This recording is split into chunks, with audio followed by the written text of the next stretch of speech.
Well, President Donald Trump's tariffs are reshaping U.S. trade policy. However, the changes have come with a load of uncertainty.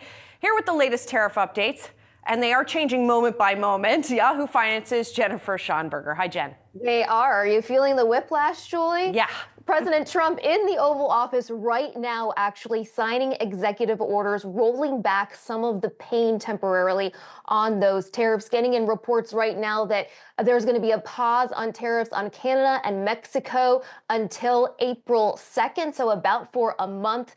Again, the U.S. expected to grant some exemption to Canadian potash, and that the U.S. could drop Canada-Mexico tariffs with fentanyl. Earlier today, the president had announced a reprieve with Mexico, saying on his social media outlet TruthSocial that, quote, after speaking with President Claudia Sheinbaum of Mexico, I've agreed that Mexico will not be required to pay tariffs on anything that falls under the USMCA agreement.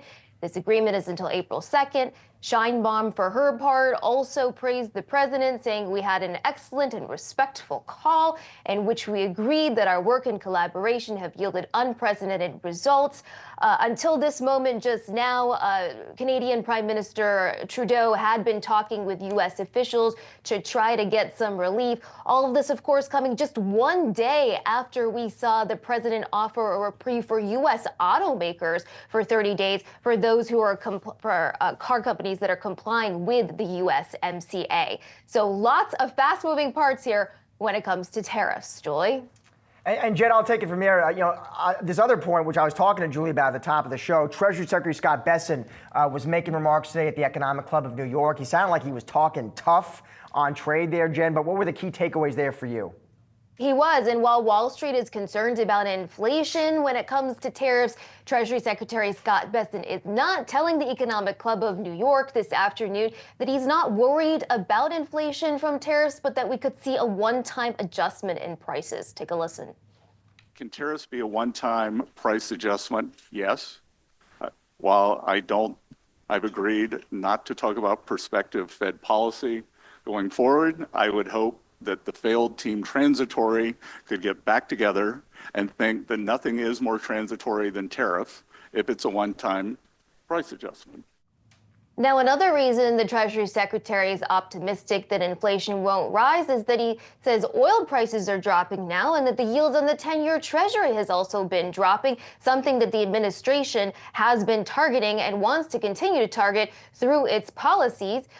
He said, notice that President Trump has stopped calling on the Fed to cut rates, so reiterating that the administration is taking the pressure off the Fed and more focused on using the 10-year to bring borrowing costs down.